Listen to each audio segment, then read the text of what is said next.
বিদায় দেওয়ার জন্য এক পা দুপা করে কবরস্থান পর্যন্ত হেঁটে যাবে। তিনজন মানুষ কবরে নামার পর আপনার আমার লাশটা কবরের ভিতরে রেখে দেবে। কবরে লাশটা রাখার পর দূর আকাশ একটু একটু দেখা যায়। এরপরে বাঁশের বিছানা যখন বিছায়া দেবে, বাঁশের ছিদ্র দিয়ে একটু একটু আলো কবরের ভিতরে প্রবেশ করে। এরপরে যখন কবরে মাটি দিয়া দেবে, কবরটা হয়ে যাবে ঘোর অন্ধকার। আত্মীয় স্বজন সবাই কবরে মাটি দিয়ে চলে আসবে। ওদের পায়ের আওয়াজ আপনি আমি শুনতে পাবো। চিৎকার মেরে ডেকে বলবো, একা রাইকা যাও না, আমাকে একটু সঙ্গে নিয়ে যাও। কিন্তু আপনার আমার চিৎকার দুনিয়ার কেউ শুনতে পাবে না। ওই কবর বড় কঠিন জায়গা, যে কবরের ডানে মাটি বামে মাটি, মাটির হবে বিছানা, ওপরেতে বাঁশের ছাউনি, কবর নাম ঠিক তার ঠিকানা। ওই কবর বড় কঠিন জায়গা। আল্লাহ রাসূল বলেছেন যে কবরে চলে গেল তার চাইতে অসহায় আর কেউ নাই।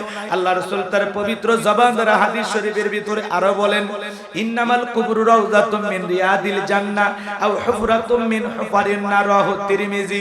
বিশ্বনবী ডেকে বলেন, যে ব্যক্তির আমল ভালো, মৃত্যুর সঙ্গে সঙ্গে আল্লাহ পাক তার কবরটাকে জান্নাতের বাগান বানায় দিবেন। বলেন সুবহানাল্লাহ। আর যে ব্যক্তির আমল খারাপ, আও হুফরাতুম মিন হুফারিন নার, তার কবরটা হবে জাহান্নামের আগুনের গর্ত। নবীজি এক জায়গায় বসা, জিবরাইল এসে বলে, নবী গো এই মুহূর্তে একটা আওয়াজ হলো, আপনি কি শুনতে পেয়েছেন? নবী ডেকে বলে, হ্যাঁ শুনতে পেয়েছি। জিবরাইল ডেকে বলে, নবী গো আজ থেকে 70 বছর আগে আল্লাহ পাক জাহান্নামের গর্তের মুখে একটা পাথর ছেড়ে দিয়েছে। 70 বছর পর এই মাত্র জাহান্নামের তলদেশে গিয়ে পাথরটা পৌঁছাইলো। এ মুসলমান সিরাজগঞ্জের আল্লাহর গোলামেরা, আল্লাহ না করুক, আল্লাহ না করুক, আপনার আমার অপরাধের কারণে আসমান জমিনের মালিক বেজার হইয়া একবার যদি ওই জাহান্নামের গর্তের মুখে ফেলে দেয়, আপনার আমার বাঁচার কিন্তু কোনো উপায় নাই। ওই কবর বড় কঠিন জায়গা। কবরে যারা গুনাহ নিয়ে যাবে, ওই কবরের ডানের মাটি বামে চলে যাবে, বামের মাটি ডানে চলে যাবে। এমন জোরে সাপ দেবে, এক পাজরের হাড় অন্য পাজরে ঢুকে যাবে। বিষাক্ত সাপ যদি সবল বাড়ে, পা থেকে মাথা পর্যন্ত বিষের যন্ত্রণায় ছটফট করবে। এজন্য নবীর সাহাবী হযরত ওসমান কবর দেখে হযরে কান্না করতেন। সাহাবীরা ডেকে বলে, ভাই ওসমান আপনি কেন কবর দেখে কান্না করেন? হযরত ওসমান ডেকে বলে, এই কবরগুলো প্রত্যেকটা মানুষের প্রথম ঘাঁটি, প্রথম স্টেশন, প্রথম মঞ্জিল। এই কবরে 3টা প্রশ্ন করা হবে। যে সঠিক উত্তর দিতে পারবে তার মিজান ফুলসিরাতে কোনো টেনশন নাই। কিন্তু যে উত্তর দিতে পারবে না, তার আর বাঁচার কোনো উপায় নাই। এই কথা বলে হযরত ওসমান কবর দেখে অঝরে চোখের পানি ছেড়ে দিয়া কান্না করতেন। আজ আপনি কবরস্থানে যান, কবরের পাশ দিয়ে হাঁটতে হাঁটতে গান শুনতে শুনতে বাড়িতে চলে যান, কবর দেখে আপনি সেই দিকে একবারও খেয়াল করেন না। কবর আপনার মনে হয় কোনো দেখে একটু ভয় লাগে না। কবর দেখে মনে আপনার দুনিয়াবি কোনো চিন্তাই মনে হয় না। মুসলমান কবরস্থানে যা হাসাহাসি করে, আছে না নাই? কথা বলেন, আছে না নাই? 3টা জায়গায় হাসি দেওয়া আমার আল্লাহ পছন্দ করে না। 1 নাম্বার হলো নামাজের ভিতরে হাসা, 2 নাম্বার হলো জানাজার নামাজের পিছনে হাসা, আর 3 নাম্বার কবরস্থানে হাসি দেওয়া। কিন্তু আমরা মুসলমান নামাজের মধ্যে মাঝে মাঝে হেসে ফেলে দেয়, জানাজা পড়তে গিয়ে আমরা হাসি দিয়ে দেই। অনেক সময় কবরস্থানে বৈশা আমরা নানান ধরনের গল্প করতে করতে হাসিতে মেতে যাই। আছে না নাই? আছে না নাই? আমার ভাইরা, ওই কবরের ভিতরে 3টা প্রশ্ন করা হবে। 1 নাম্বার প্রশ্ন, আমার রব্বুকা, তোমার রবকে। যুবক রে, জীবনের পরতে পরতে সব জায়গায় রব, আর কবরে ঢোকা মাত্র 1 নাম্বার প্রশ্ন, আমার রব্বুকা, তোমার রবকে। আরো জোরে। যে কোনো মানুষ জবাব দিতে পারবে না। যারা ইমানদার, যারা আল্লাহওয়ালা, মুত্তাকি, যারা রবের গোলামি করেছে, যারা সুম্মাস্তাকামু, অবিচল অটল ছিল, আমার ভাইয়েরা, যারা কোরআন সুন্নাহ মোতাবেক জীবনটাকে, পরিবারটাকে পরিচালনা করেছে, এ বাজান গো আমার, ওই কবরের ভিতরে যে মুত্তাকি, খাঁটি মুসলিম, খাঁটি মুমিন হয়ে যেতে পারবে, তাকে যখন প্রশ্ন করা হবে মার রব্বুকা, ওই খাঁটি মুত্তাকি আল্লাহর মুমিন বান্দা, খাঁটি মুসলিম বান্দা বলবে, রব্বি আল্লাহ, রব্বি আল্লাহ, আমার রব আমার আল্লাহ। কিন্তু যারা নাফরমান, যারা শয়তানের দেখানো পথ গ্রহণ করেছে, বাঁকা পথে চলেছে, যারা কোরআন সুন্নাহ মোতাবেক চলে না, যারা বলেছে খাও দাও ফুর্তি করে দুনিয়াটা মস্ত পারো, গুনার পর গুনাহ করে আমার ভাইয়েরা হাজারো গুনার বোঝা নিয়ে যারা অন্ধকার কবরে যাবে, তারা প্রশ্নের সঠিক উত্তর দিতে পারবে? কথা বোঝেন নাই? যুবকরে 31 নাইট পালন করার নিয়ে তুমি ব্যস্ত হয়ে যাও। যুবকরে রং তামাশা দুনিয়াতে করার জন্য কত রাত্রি তুমি কাটাইলা, কিন্তু একটাবারও চিন্তা করলা না কবরের পহেলা রাত তোমার আমার জীবনে কিভাবে কাটবে, কবরের একটা দিন প্রথম কিভাবে কাটবে তোমার আমার একবারও চিন্তা নাই।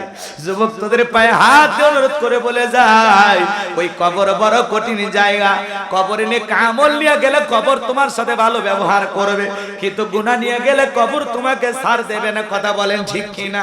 এজন্য যুবকরে ওই কবরের ভিতরে যারা নাফরমান বেঈমান গুনাহগার হয়ে যাবে, আল্লাহর গোলাম যারা হবে না, যারা আল্লাহর অবাধ্য বান্দা হয়ে যাবে, তারা উত্তর দিতে পারবে না। উত্তর দিতে পারবে তারা খাঁটি মুমিন মুত্তাকি বান্দা যারা আল্লাহু আকবার বলে। তাহলে কবরের এক নাম্বার প্রশ্ন, মার রব্বুকা, রব শব্দ আছে না নাই? জোরে বলেন। সেই রবের ভয় অন্তরে থাকার দরকার আছে না? মুমিনের অন্তরে রবের ভয় না রবের ভয়? রবকে ভয় করবে তারা যারা সন্ত্রাসী, চাঁদাবাজ, দুর্নীতিবাজ, কথা বলে ঠিক কি না? আর রবকে ভয় করবে তারা আল্লাহর খাঁটি মুমিন মুত্তাকি বান্দা যারা, কথা বলে ঠিক কি না? তাহলে ইয়া আইয়ুহাল্লাযীনা আমানুত্তাকুল্লাহ, এই অন্তরে ভয় থাকতে হবে কার? আরো জোরে বলেন তো কার?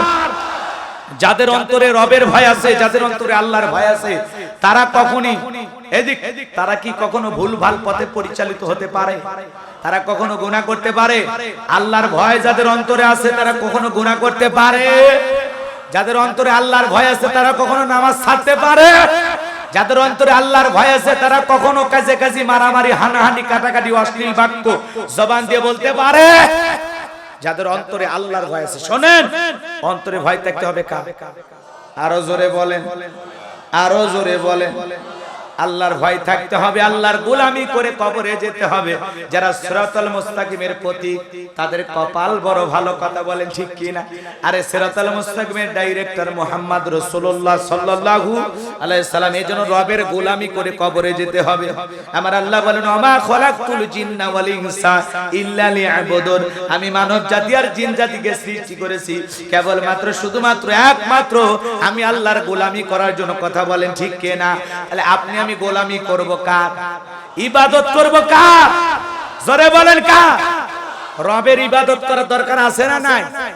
এদিক খেয়াল করেন, ইন্নাল্লাযিনা ক্বালু রাব্বুনা আল্লাহ, নিশ্চয়ই যারা বলে আমি তাদের রব। রবের এক নাম্বার অর্থ, রব মানে সৃষ্টিকর্তা। রব মানে কি? এ ভাই নরসরা কইরেন, পরিবেশ নষ্ট কইরেন না। আপনি মুসলমান, পাক্কা ওয়াদা দিয়েছেন, আমি জানি। তাফসীর ভিত্তিক আলোচনা সব এলাকার মানুষ পছন্দ করে না, বোঝেও না। কথা বুঝতে পারছেন? একটু ঘটনা বললে আমরা খুশি হই। কষ্ট পাচ্ছেন আপনারা? এদিক খেয়াল করেন। তাহলে কবরে এক নাম্বার প্রশ্ন, মার রব্বুকা, তোমার রব কে? তাহলে বলেন তো আপনার আমার রব কে? যারা রবের গোলামি করবে, কোরআন সুন্নাহ মোতাবেক চলবে, যারা আল্লাহর গোলামি করে কবরে যেতে পারবে, তারাই কেবলমাত্র এই তিনটা প্রশ্নের সঠিক উত্তর দিতে।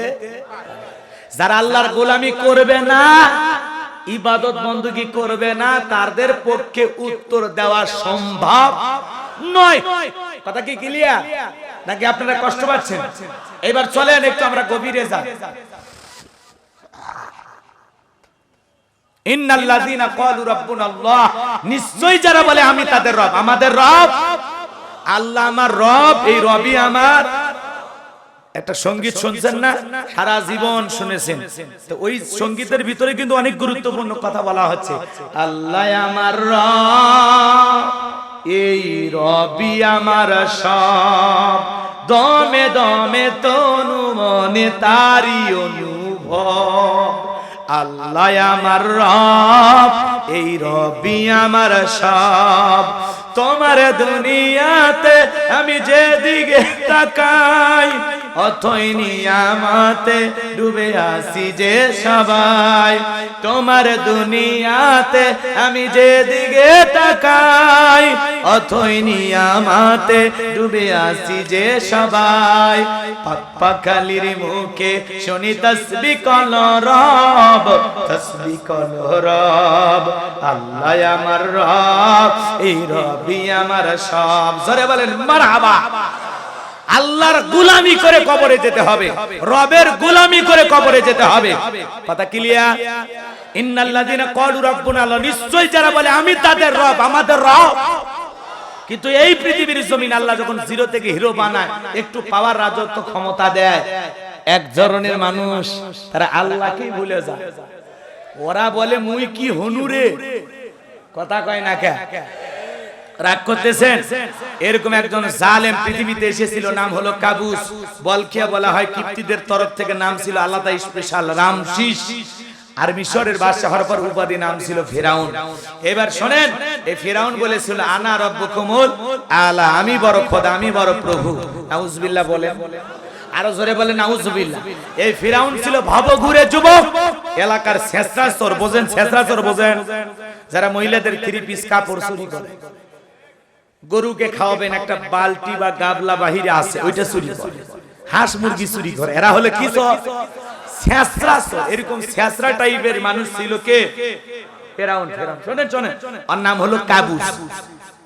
এই ছেঁচড়া চোর এলাকার ছিল খুবই ভবঘুরে যুবক। এলাকার ভবঘুরে যুবক মানে বোঝেন না?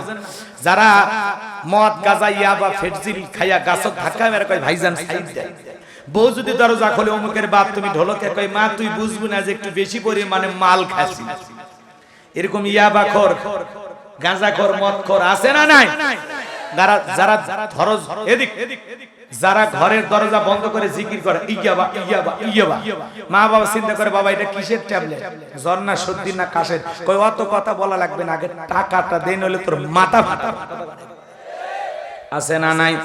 এ ভাইরা আমার, এ ছিল ভবঘুরে যুবক। সংক্ষিপ্ত করে কথাগুলো বলে দিয়া যায়, একটু মনোযোগ বাড়ান, একটু মনোযোগ বাড়ান। এ আসল খোদাকে, কথা কয় না কে? আরে দুনিয়াতে কিছু মানুষ পাওয়ার রাজত্ব পায়া নিজেকে নকল রব বলে দাবি করে, কথা কন ঠিক কিনা? ওরে আমরা একটু সাইজ করে আছে, একটু মনোযোগ দিয়ে শোনেন। এ ছিল ভবঘুরে যুবক, এলাকায় কোনো কাজকর্ম পাইল না। বাল্যকালের বন্ধু হামান কিনে চলে গেল মিশরে। যাওয়ার পর সর্বপ্রথম হলো তরমুজের ক্ষেতের লেবার, কিন্তু লিবারি করে আর কয়দিন লেবারি ভালো লাগলো না, চলে গেলেন বাদশা। এদিক খেয়াল করেন, ওই দেশের বাদশা কিছু লোকের ইন্টারভিউ নিতেছে সরকারি গোরস্থানে দারোয়ান নিয়োগ দেওয়ার জন্য। ওই ইন্টারভিউ লাইনের ভিতরে কাবুস নামের ফেরাউনও দাঁড়ায় গেছে। এইবার বাদশার সামনে একে একে যাইতে যাইতে যখন ওই কাবুস নামের ফেরাউনের পালা, তখন ডেকে বলতেছে বাদশাহ আপনার সাথে ভালো মানুষ নাই, আমি আপনার অনেক প্রশংসা শুনেছি, সামনে দেখে আমার বিশ্বাস হয়ে গেল। যাক আপনারা দেখে আমি বড় উপকৃত হলাম। আপনি যদি দয়া করে আমার এই চাকরিটা দেন, সারা জীবন আপনার প্রতি চিরকৃতজ্ঞ থাকব। আমার বাড়িতে আমার মা বাবা আছে, দয়া করে যদি চাকরিটা দেন আমি বড় উপকৃত হব। বাদশার সামনে এমন ভাবে কথাগুলো উপস্থাপন করেছে, বাদশার মায়া লাগা গেছে। কথায় আছে দুষ্ট লোকের মিষ্টি কথা, কথা বলেন ঠিক কিনা? এইবার গোরস্থানের দারোয়ানের চাকরিটা পেয়ে গেল ওই কাবুস নামের ফেরাউন। দারোয়ানের চাকরিটা পাওয়ার পর সে চিন্তা করলো মাসে মাসে বাদশা আমার বেতন দিবে, ঠিক আছে, কিন্তু এই বেতনে তো আমার পেট ভরবে না। তখন কি করলো, ওই সমস্ত রাজ্যের যত মানুষ আছে তাদেরকে ডেকে বলে শোনো, এই গোরস্থানে লাশ দাফন করতে চাইলে লাশ প্রতি আমার একটা করে দিরহাম দেওয়া লাগবে, না হলে আমি লাশ দাফন করতে দেব না। কথা বোঝেন নাই মনে হয়? জনগণ চিন্তা করে আহারে একটা দিরহামের জন্য বাদশার দরবারে বিচার নিয়ে যাব, লাশ পয়সা গুলে শেষ হয়ে যাবে, অতএব একটা টাকা যদি পায় ছেলেটাই পাক। এই কথা ভেবে জনগণ একটা করে দিরহাম ঘুষ দেওয়া শুরু করলো। এটার নাম কি? আরো জোরে কোন? 1 টাকাও ঘুষ, 1 লাখ টাকা ঘুষ, 1 কোটি টাকাও ঘুষ। ঘুষ তো ঘুষি, কথা কোন? আমাদের দেশে আছে না নাই? নাই নাই, ভারতে আছে। শোনো এই দেশটার গল্প করি, দেশটা মনে হয় স্বপ্ন পুরি, সুদখোর ঘুষখোর মদখোর জুয়াখোর হে তাই আছে ভুরি ভুরি, হে তাই আছে ভুরি ভুরি। এ দেশে অসৎ কামাই কেউ করে না, তবে ঘুষের টাকা পেলে কেউ তো ছাড়ে না। টেবিলের নিচে দিয়ে হাত বাড়িয়ে কালো টাকাটা নাই সারিয়ে, টেবিলের নিচে দিয়ে হাত বাড়িয়ে কালো টাকাটা নাই সারিয়ে, করছে ওরা বড় দেশের চুরি, করছে ওরা বড় দেশের চুরি। শোনো এই দেশটার গল্প করি, আলো দুনিয়ার মুসলিম, আমার নেতা তোমার নেতা, আমার নেতা তোমার নেতা, লিল্লাহে তাকবীর। আল কোরআনের আলো, আল হাদিসের আলো, দুর্নীতির আলো। হাতটা বেনারা দেন তো, মাশাআল্লাহ। হাত সোজা করেন, সবাই হাত সোজা করেন, এরকম মুষ্টি পাঠান, ছেড়ে দেন। মাশাআল্লাহ, হাত নামান, আল্লাহ কবুল করেন, জোরে বলেন আমিন। একটু হালকা ব্যায়াম করাই নিলাম। অনেকে ঝোঁকে তালে বলেই ফেলেছেন দুর্নীতির আলো ঘরে ঘরে যাবে। বাংলাদেশে দুর্নীতি দমন কমিশন আছে না নাই? এরপরে দুর্নীতি কমেছে নাকি ডিজিটাল কায়দায় বেড়েই চলেছে। দিন যত করাচ্ছে দুর্নীতির পাল্লা তত ভারী হচ্ছে, কথা বলেন ঠিক কিনা? আমরা চাই আমাদের বাংলাদেশ দুর্নীতি মুক্ত, আল্লাহ কবুল করুন, চিল্লা বলেন আমিন। আমরা চাই আমাদের বাংলাদেশ মাদক মুক্ত, আল্লাহ কবুল করুন, চিল্লা বলেন আমিন। আমরা চাই আমাদের বাংলাদেশ যৌতুক মুক্ত, আল্লাহ কবুল করুন, চিল্লা বলেন আমিন। আমরা চাই আমাদের বাংলাদেশ দুর্ভিক্ষ মুক্ত, আল্লাহ কবুল করুন, চিল্লা বলেন আমিন। সম্মানিত ভাইয়ের আমার, ভূমিকা লম্বা কথা নয়, সরাসরি মূল আলোচনায় প্রবেশ করতে চাই। তারপরে দুই একটি কথা না বললেই নয়। আমরা যত জায়গায় কোরআনের কথা বলতে যাই, বাতিলের রক্তচক্ষু দিয়ে তাকায় আর বলে হুজুর সাবধানে আলোচনা করবেন, ভুলে যাবেন না এলাকা কাকা। ওদের কথার সাইজ শুনে মনে হয় এলাকা ওর বাবা। সবগুলো বড় বড় আছে না না? আপনি কার দিকে চোখ রাঙানি দেখান? আমরা মুসলিম জাতির পিতা ইব্রাহিমের সন্তান, যে ইব্রাহিম আল্লাহর খুশির জন্য নমরুদের আগুনে পুড়তেও রাজি, কথা বলেন ঠিক কিনা? আমরা ইসমাইলের ভাই, যে ইসমাইল আল্লাহর খুশির জন্য ছুরির নিচে জবাই হইতেও রাজি, কথা বলেন ঠিক কিনা? আমরা মা হাজেরার সন্তান, যে মা হাজেরা তার হাজরা ইসমাইলকে আল্লাহর খুশির জন্য কুরবানি করে দিতে পারে, কথা বলেন ঠিক কিনা? এজন্য কোন বাতিল রক্তচক্ষুর ভাই আল্লাহর কোরআনের কথা গোপন করা হবে না, ওপেনে বলা হবে, কথা বলেন ঠিক কিনা? আবার অনেকে বলে হুজুর ওয়াজ যা করবেন করবেন, খবরদার রাজনীতির কোন আলোচনা করবেন। আপনারাই বলেন তোমার বাড়ি কোন জেলা? গরিব এলাকায় বাড়ি দেখে আমার জেলার নামটা নিতে আপনাদের কষ্ট হচ্ছে? একটু জোরে বলেন না বাড়ি কোথায়? যাক, কিছুটা হইলে সান্ত্বনা পাইলাম। আপনাদের বাড়ি কোন জেলা? গাইবান্ধা থেকে আমি বের হয়ে আসছি, বিশ্বাস করেন শুধুমাত্র কোরআনের কথা বলার আশায়, এছাড়া আমার অন্য কোনো উদ্দেশ্য নাই। এরপরে যারা বলতেছেন হুজুর রাজনীতির আলোচনা করবে না, তাদের উদ্দেশ্যে বলতে চাই, আমি যে গাইবান্ধা থেকে এসে সিরাজগঞ্জের মাটিতে রাজনীতির কথা বলবো, আগামী নির্বাচনে এই এলাকার মহিলা মেম্বার পদেও দাঁড়ানোর কোনো চান্স আছে? তাহলে আমি কেন এখানে রাজনীতি করব? যদি করাই লাগে নিজের জেলা গাইবান্ধাই করবো, কথা বলে ঠিক কিনা? এজন্য আমি আপনাদের কথার সাথে একমত, আপনারা টেনশন মুক্ত থাকবেন। আমি বাংলাদেশের রাজনীতি কোনো দলের বক্তা না, আমি রাজনীতি কোনো বক্তব্য দেব না। I will not see political word because I am not a leader of any political party. কারণ এখানে সব দলের লোক আছে না নাই? এখানে বসে আছে আওয়ামী লীগ, বিএনপি, জাতীয় পার্টি, জামাত ইসলাম, জাসদ, বাসদ, চরমনে, আরশদ, আনবেগে, ফোরগোড়া, হাটাতার, ওলামা জামাত, তাবলিগ, পাবলিক, ওলামা লীগ, গণতন্ত্র, গণফোরাম, সমাজ বিপ্লবতার, এলজিবিটি, নাগরিক শক্তি, পিপল সোসাইটি, 4 দল, 14 দল, 8 দল, 19 দল, 20 দল, ইসলাম, বিএনএফ, বাংলাদেশ কংগ্রেসে পর্যন্তই থাক, 32 দল, 54 দল, 102 দল, দলের অভাব নাই। আমি কি বোকা দলীয় আলোচনা করব? এই দিক থেকে যদি একটা দল হলে গুতা মারে, ওই দিক থেকে আর একটা দল হলে থানায় টেলিফোন করে। আমি ছোট হুজুরের অবস্থা ভালো না খারাপ? অতএব আজকের মাহফিলে বাংলাদেশের রাজনীতি নিয়ে কোন আলোচনা করা হবে? বলেন, বাংলাদেশের রাজনীতি নিয়ে কোন আলোচনা করা হবে না। তবে হ্যাঁ, আমি গোলাম রব্বানী যদি কোন রাজনৈতিক বক্তব্য দেই, এই পৃথিবীর শ্রেষ্ঠ রাজনীতিবিদ, শ্রেষ্ঠ রাষ্ট্রনায়ক, শ্রেষ্ঠ রাষ্ট্রপতি, শ্রেষ্ঠ সেনাপতি, শ্রেষ্ঠ বৈজ্ঞানিক, শ্রেষ্ঠ দার্শনিক, শ্রেষ্ঠ বাবা, শ্রেষ্ঠ নানা, শ্রেষ্ঠ স্বামী, শ্রেষ্ঠ আদর্শ, শ্রেষ্ঠ মহামানব রহমাতুল আলামিনের মদিনার আদর্শের রাজনীতির কথা বলবো। আমি যদি কোন রাজনৈতিক বক্তব্য দেই, খলিফাতুল মুসলিমিন আমিরুল মুমিনিন হযরত ওমর ফারুকের আদর্শের রাজনীতির কথা বলবো। যে ওমর ফারুক আল্লাহর জমিনে আল্লাহর আইনকে প্রতিষ্ঠিত করতে গিয়ে নিজের কলিজার টুকরা ছেলেকে পর্যন্ত ছাড় দেয় না, এই কথা বলে ঠিক কিনা?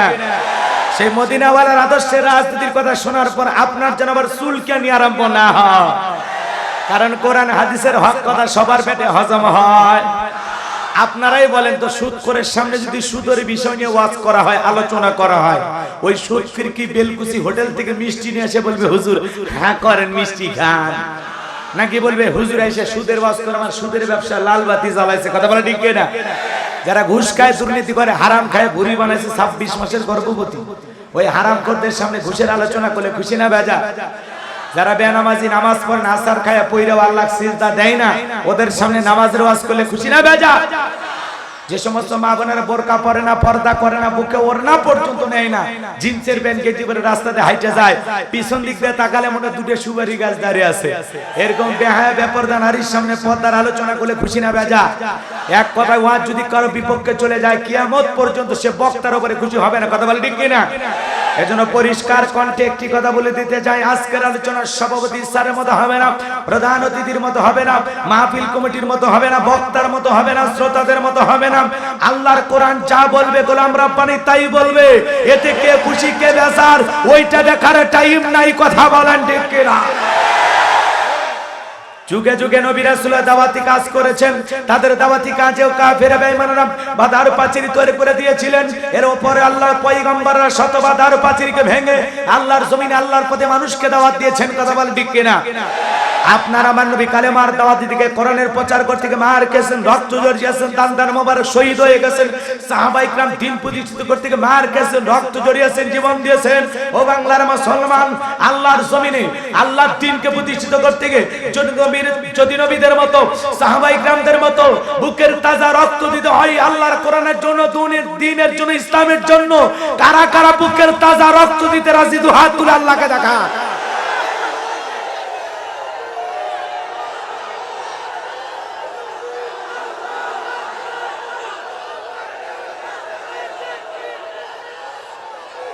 লিল্লাহে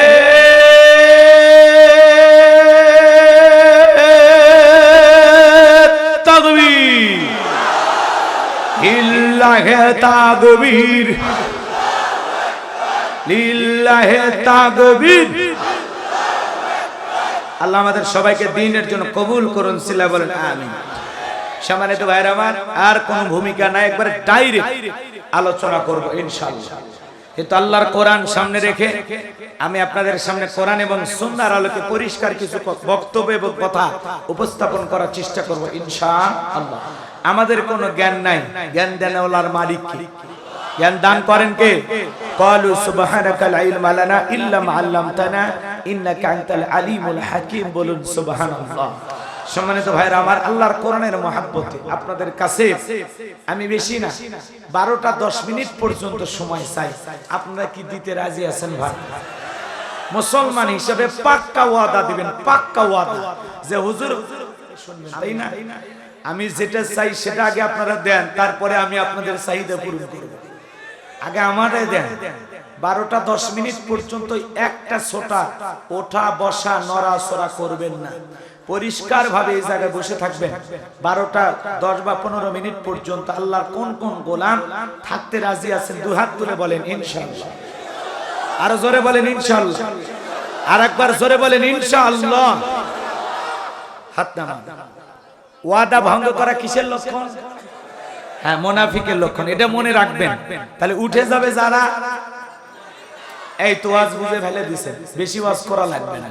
এজন্য কোনো নড়াচড়া হবে না। মুনাজাতের আগ পর্যন্ত আপনারা ধৈর্য নিয়ে বসে থাকবেন। আর 12টা 10 পর্যন্ত আমি ওয়াজ করব। এরপরে যদি আপনাদের ভালো লাগে, আপনারা সবাই যদি এরকম পরিবেশে বসে থাকেন, আরে ভাই আরো আধা ঘন্টা 1 ঘন্টা বেশি করলে সমস্যা আছে, কিন্তু আপনাদের একটু ভদ্রতার পরিচয় দিতে হবে। তারপরে তো টাইম বাড়াবো কমাবো সেটা পরে কাজ। অন্তত আমার অন্তত মাহফিল যে টাইম 12টা পর্যন্ত, বোঝেন নাই, সেটা পর্যন্ত একটু টেনে নিয়ে যায়। 10 মিনিট এমনি বেশি চাই যায়, এই আর কিছু না। যদি আপনারা 1টা পর্যন্ত বসে থাকেন, আমার ওয়াজ 1টা পর্যন্তই চলবে ইনশাআল্লাহ। কিন্তু 12টা 10 পর্যন্ত পাক্কা ওয়াদা কোনো ওটা ভাষা করা যাবে না। এখন ভূমিকা বাদ, একবার ডাইরেক্ট আমি কথা বলবো পবিত্র কোরআনুল কারীমে 41 নাম্বার সূরা। বলেন কত নাম্বার? একটু জোরে কথা বলা লাগবে। আমি করব ওয়াজ, আপনারা দেবেন আওয়াজ, জবাব দিবেন ঠিক ঠিক, আলোচনা হবে কমপ্লিট। শ্রোতাদের স্পিরিটেই বাড়ে বক্তার হিট, আলোচনা হবে জায়গা মতো ফিট। চোখ কান খোলা রেখে ওয়াজ শুনবেন। কিছু ওয়াজ প্যান্ডেলে, কিছু ওয়াজ অ্যাঙ্গেলে। জ্ঞানী লোকের জন্য ইশারায় যথেষ্ট। কথা বলেন ঠিক কিনা? সম্মানিত ভাইরা আমার, আর বেশি বুঝাতে পারবো না, আপনারা একটু চোখ কান খোলা রাখবেন। চলেন আমরা ভূমিকা ছাড়া ডাইরেক্ট ওয়াজ করি। আমি আজকে কথা বলবো আপনাদের সামনে পবিত্র কোরআনুল কারীমে 41 নাম্বার সূরা। সূরাটির নাম হামিমা সিজদা। মোট আয়াত আছে 54টি, রুকু আছে 6টি। বিশ্বনবীর মক্কার জিন্দেগিতে সূরাটি নাজিল হয়েছে। আমি আপনাদের সামনে সেই সূরা থেকে একটি আয়াতে কারিমা তেলাওয়াত করেছি। আয়াতের নাম্বার হলো 30। 24 নাম্বার পারার 19 নাম্বার পৃষ্ঠার 3 নাম্বার লাইনে আয়াতে কারিমা রয়েছে। বলেন আল্লাহু আকবার। সরাসরি আল্লাহ কোরআন থেকে কথা বলতে চায়, কারণ কোরআন থেকে কথা বললে কি কোনো সমস্যা আছে ভাই? বলেন সমস্যা আছে? এই কোরআনুল কারীমের ভিতরে কোনো মিথ্যা আছে? কোনো ধোঁকা আছে? কোনো সন্দেহ আছে? থাকবে কি করে? কিতাবটি নাজিল করেছেন কি? আল্লাহ পাক সুবহানাহু ওয়া তাআলা বলেন, যালিকাল কিতাবু লা রাইবা ফি। এটি এমন একটি কিতাব যেই কিতাবের মধ্যে কোনো সন্দেহ নাই, কোনো সংশয় নাই, কোনো মিথ্যা নাই, কোনো ধোঁকা নাই। There is no doubt. বলুন আল্লাহু আকবার। হুদাল লিল মুত্তাকিন, মুত্তাকি বান্দাদের জন্য গাইডলাইন হিসেবে, পথ প্রদর্শক হিসেবে আসমান থেকে কিতাবটি নাজিল করেছেন কে? আল্লাহ রাব্বুল আলামিন বলেন, ওয়াযাক্কির ফাইন্না যিকরা তানফাউল মুমিনিন। সূরা জারিয়ার 55 নম্বর আয়াত। আল্লাহ পাক থেকে বলেন, যারা আমার মুমিন বান্দা তাদের সামনে যখন কোরআন দেওয়াজ করা হয়, কোরআন থেকে উপদেশ দেওয়া হয়, এই কথাগুলো শোনার পর আমার মুমিন বান্দাদের উপকারে আসবে। বলেন সুবহানাল্লাহ। আল্লাহ রাসূল বলেন, মান ক্বালা বিহি সাদাকা। যে কোরআন থেকে কথা বলে সে সত্য কথা বলে। বলেন আল্লাহু আকবার। এজন্য আমরা ডাইরেক্ট কোরআন থেকে কথা বলতে চাই। একটু জবান ছেড়ে সবাই একটু মহব্বতে আমার সাথে পড়ুন। আউযু বিল্লাহি মিনাশ শাইতানির রাজীম। বিসমিল্লাহির রাহমানির রাহিম। বিতাড়িত মুর্দাত শয়তানের কাছ থেকে আল্লাহ পাকের কাছে আশ্রয় প্রার্থনা চাচ্ছি। পরম করুণাময় দয়ালু আল্লাহর নামে শুরু করছি। আমরা যে কোনো কাজ শুরু করব কার নাম? আল্লাহর নামে কাজ শুরু করলে বরকত আছে না? জোরে বলেন বরকত আছে না? আমার আল্লাহ রাব্বুল আলামিন বলেন, ইন্নাল্লাযীনা ক্বালু রাব্বুনাল্লাহু সুম্মা ইসতাকামু তাতানাজ্জালু আলাইহিমুল মালাইকাতু আল্লা তাখাফু ولا تحزنوا وأبشروا بالجنة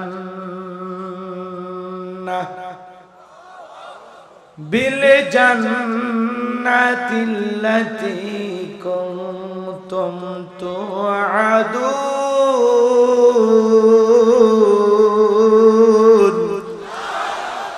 আবার আল্লাহ রাব্বুল আলামিন বলেন, ইন্নাল্লাযীনা ক্বালু রাব্বুনাল্লাহ।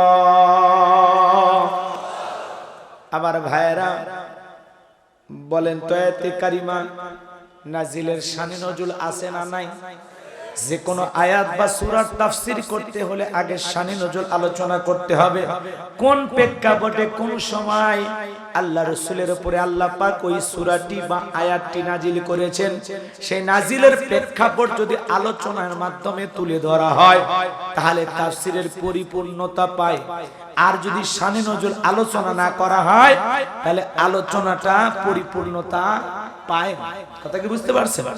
যে কোনো আয়াত বা সূরার তাফসীর করতে হলে আগে শানে নজুল আলোচনা করতে হবে, কোন প্রেক্ষাপটে কোন সময় ওই আয়াতটি বা সূরাটি নাজিল হয়েছে। কথা বোঝেন না? আরে শানে নজুল যদি আলোচনা করা হয় তাহলে তাফসীরটা পরিপূর্ণতা পায়, এবং শানে নজুল আলোচনা করলে তাফসীরটা বোঝা সহজ হয়ে যায়। সুবহানাল্লাহ বলবেন না? কষ্ট হচ্ছে আপনাদের আমার কথাই? আমার ভাইরা লম্বা চড়া বক্তৃতা করব না, আমি নির্দিষ্ট সময় দোয়া করার চেষ্টা করব ইনশাআল্লাহ। খালি মনোযোগ বাড়ান। এই সূরাটির এই আয়াতি কারিমা আল্লাহ রাসূলের উপরে কখন আল্লাহ পাক নাজিল করেছেন আমরা একটু শানে নজুল আলোচনা করার চেষ্টা করব ইনশাআল্লাহ। যদি আমি বিস্তারিত কথা বলতে যাই, শানে নজুল আলোচনা করলে 1-1.5 ঘন্টায় শেষ করা যাবে না, কিন্তু সংক্ষিপ্ত করে আমি বলবো। বিশ্বনবী মুহাম্মদ রাসূলুল্লাহ সাল্লাল্লাহু আলাইহি ওয়াসাল্লাম, আল্লাহ রাসূলের দুইজন মানুষ খুব আপন ছিলেন জীবনে। দুইটা মানুষ সবচেয়ে বেশি আপন ছিলেন। একটা হলেন চাচা আবু তালিব, আর একটা হলেন আম্মা জান খাদিজাতুল কুবরা রাদিয়াল্লাহু তাআলা আনহা। রাসূলের দুইটা প্রিয় মানুষ মাত্র 3 দিনের ব্যবধানে, কয় দিনে? 3 দিনের ব্যবধানে দুনিয়ার মায়া ত্যাগ করে চলে গেল। এই আপন দুইটা মানুষ যখন এত তাড়াতাড়ি করে বিদায় নিলেন, রাসূলের মনের অবস্থা কেমন বলেন? বলেন না কেন? অনেক মনটা খারাপ। এই খারাপ মন মানসিকতা আমার ভাইয়া আল্লাহ রাসূলের হৃদয়টা ক্ষত বিক্ষত, দুঃখের ছাপ পুরো চেহারার উপর। এরপরেও দ্বীনের দাওয়াত তিনি পৌঁছায় যাচ্ছেন, সুবহানাল্লাহ। তো দাওয়াত দিতে দিতে এক সময় চলে গেলেন তায়েফে। তায়েফে যাওয়ার পর তায়েফের কাফেররা তো দাওয়াত গ্রহণ করলেন না, উল্টো আঘাত করলেন, পাথর নিক্ষেপ করে রাসূলের জান্নাতি শরীর থেকে রক্ত ঝরাইলেন। যায়েদ ইবনে হারেসা বলেন, আল্লাহ রাসূলকে এত পাথর মেরেছে, শরীরের রক্তগুলো আল্লাহ রাসূলের পায়ের স্যান্ডেলে বা জুতায় আটকে গেছে।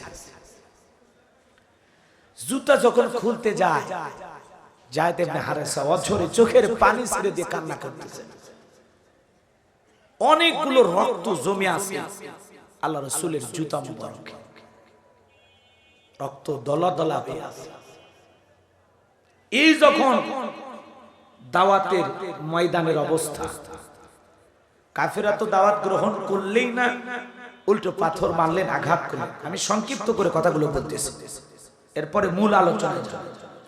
আমার ভাইয়েরা, যায়েদ ইবনে হারেসা বলেন, বিশ্ব নবীর পবিত্র পা মোবারক থেকে স্যান্ডেলটা খুলতে গিয়ে আমি চোখের পানি ধরে রাখতে পারি না। মানুষ হয়ে মানুষকে এভাবে আঘাত করে। জান্নাতি শরীর দিয়া নবীজির রক্ত ঝরতে ঝরতে পায়ের স্যান্ডেলের রক্তগুলো জমে আছে, পা থেকে জুতাটা খোলা কষ্টের ব্যাপার হয়ে যাচ্ছে। পানি ঢেলে ঢেলে পা থেকে জুতাটা খোলার চেষ্টা করলেন। রাসূল যখন তায়েফ থেকে ফিরে আসলেন, 1 নয় 2 নয় 19টা দিন বিশ্ব নবীর উপরে কোনো ওহী নাজিল হয় না, আসমান থেকে জিবরাইল আসে না। কাফেররা সমালোচনা করলেন, সাহাবীদের সাথে ঠাট্টা বিদ্রূপ করতে লাগলেন। কই তোমাদের মুহাম্মদ সাল্লাল্লাহু আলাইহি সাল্লাম নতুন কিছু তো বলে না, তোমরা কেন জানি চুপ হয়ে গেলে? তোমাদের মুহাম্মদকে কি তোমাদের আল্লাহ ভুলে গেছে? কাফেররা চতুর্দিকে সমালোচনা করতে লাগলেন। মুসলমান নতুন নতুন ঈমানদার সাহাবা ইকরাম তারাও মনে মনে ব্যথা পাইতেছেন, কষ্ট পাইতেছেন। 19টা দিন হয়ে যায়, নবীজির উপরে কোনো ওহী নাজিল হয় না। কাফেররা সমালোচনা করে, মুসলমানেরা হতাশার ভিতরে জীবন যাপন করতেছে। সকলের হৃদয়ের ভিতরে হতাশা।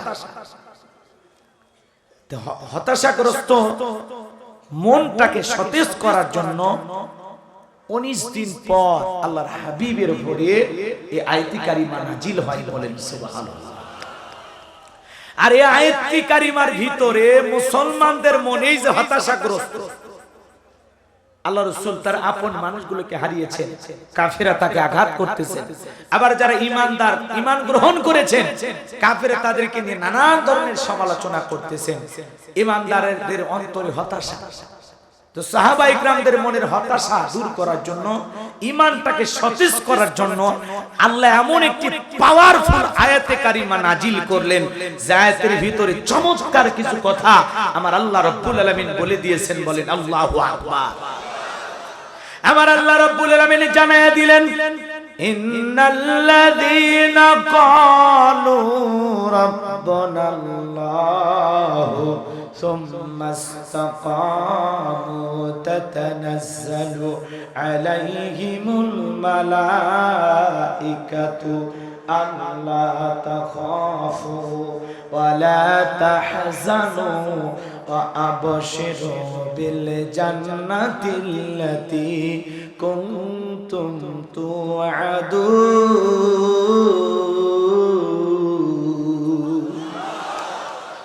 সরল অনুবাদ আমি আপনাদেরকে বলবো। আল্লাহ রাব্বুল আলামিন জানায়া দিলেন, ইন্নাল্লাযীনা ক্বালু রাব্বুনাল্লাহ, নিশ্চয়ই যারা বলে আমি তাদের রব।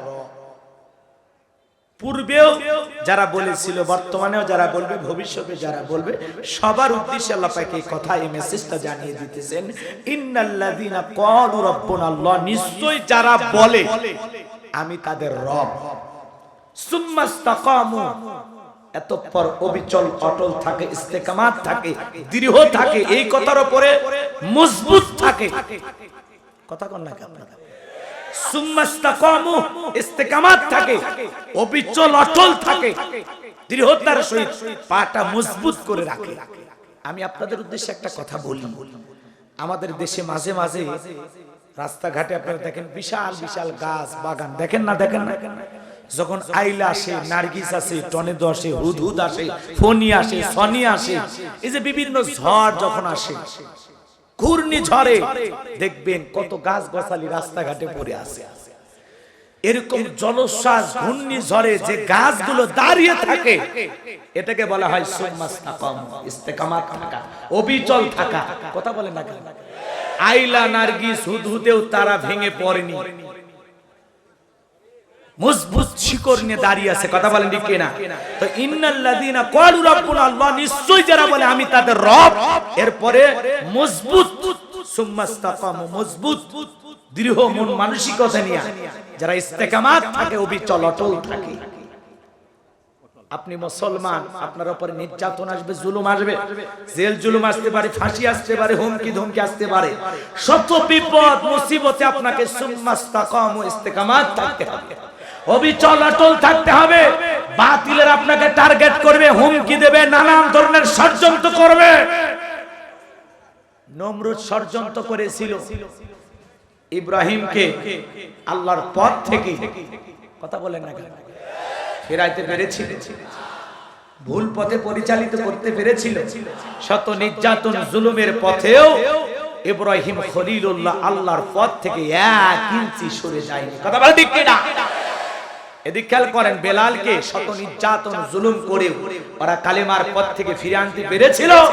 পারে নাই। সাহাবা ইকরামদেরকে যেভাবে পারে নাই, নবী রাসূলদেরকে যেভাবে পারে নাই, আজকের মুমিন যারা হবে, যারা ঈমানের দাবিতে খাঁটি মুমিন নিজেকে দাবি করবে, তাদের এরকম হাজার নির্যাতন জুলুম অত্যাচারের মুখে, বাতিলদের হুমকি ধমকির পথেও আপনাকে টিকে থাকতে হবে। ওদের কোনো কথাই গায়ে মাখা যাবে না। ওদেরকে দেখে ভয় করলে হবে। ভয় করে যদি বেলুনের মতো ফুটুস হয়ে যায়, চলেই তো গেলেন জাহান্নামে, আর কি বাকি আছে? ওদেরকে দেখে ভয় করা যাবে। ওদের ক্ষমতা, ওদের হুমকি, ওদের নানামুখী ষড়যন্ত্র, কথা বলেন না কেন? এই আয়াতে কারিমার আমি ওয়াজটা করি আজকে, আপনারা শোনেন, মজা পাবেন ইনশাআল্লাহ। এদিক খেয়াল করেন, কষ্ট হচ্ছে আপনাদের?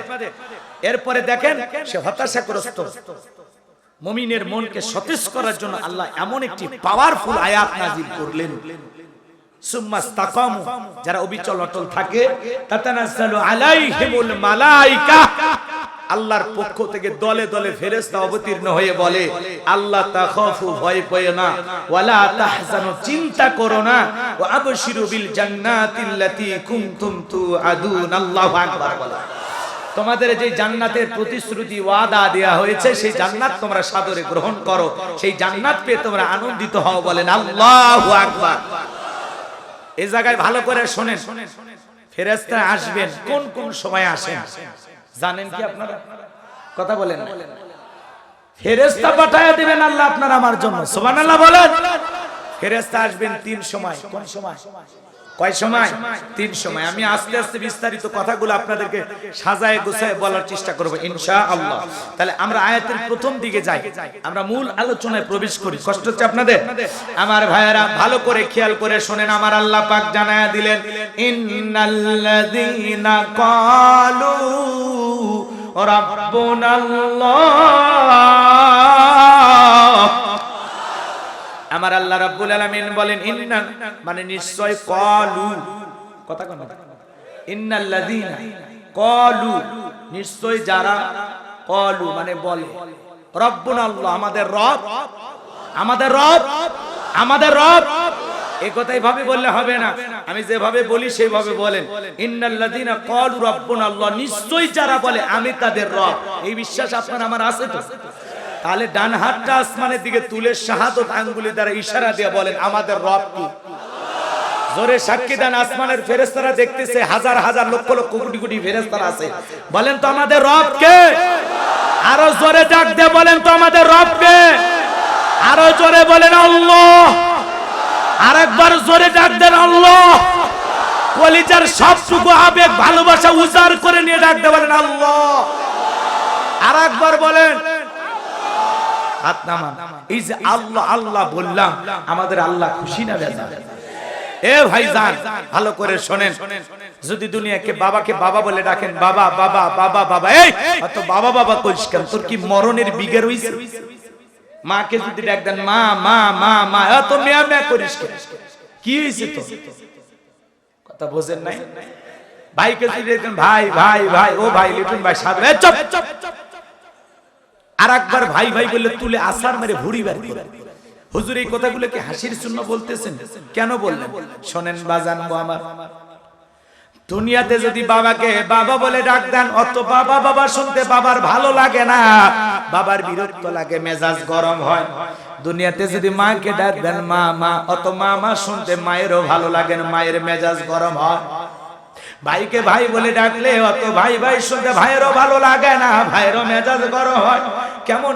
কিন্তু এমন এক সৃষ্টিকর্তা পেয়েছি, এমন এক আল্লাহ পেয়েছি, কোটি কোটি বার ডাক দিলেও বিরক্ত হন না যিনি, তিনি কে? যত ডাকবেন বেশি তত আপনার মর্যাদা বাড়বে বেশি। সুবহানাল্লাহ। কোটি কোটি বার ডাক দিলেও বিরক্ত হন না যিনি, তিনি কে? আল্লাহ রাব্বুল আলামিন বলতেছেন, ইন্নাল্লাযীনা ক্বালু রাব্বুনাল্লাহ, নিশ্চয়ই যারা বলে আমি তাদের রব। রূহের জগতে আল্লাহ পাক আপনাকে আমাকে সৃষ্টি করার পর প্রশ্ন করেছিলেন, আলাস্তু বিরাব্বিকুম, আমি কি তোমাদের রব নই?